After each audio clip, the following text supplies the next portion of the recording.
79. Foundations. A minister made a statement carefully backed by specific evidence with full documentation.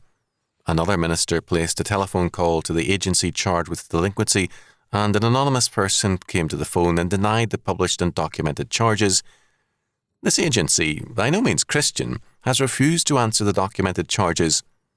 The second minister still chose to believe the anonymous person on the phone against a fellow pastor and a documented charge by a very responsible authority. Strange? Not at all. As Solomon says of man, "As he thinketh in his heart, so is he." Proverbs 23:7. Men decide things all too often, not in terms of the evidence, but in terms of their character. Their judgments say more about themselves than about the truth. A juryman told me of an acquittal of an obviously guilty young man. One of the men who voted for acquittal was someone he knew.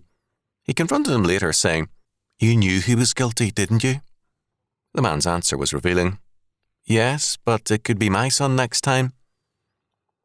He valued his son more than the truth.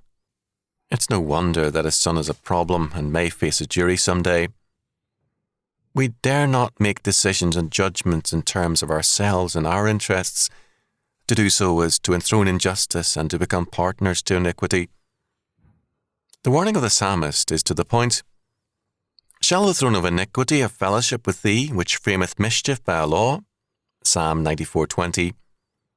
Today, it is a man's evil and mischief which frames our judgments and laws rather than the Word of God. Your comments and judgments will reveal your foundations. What are they?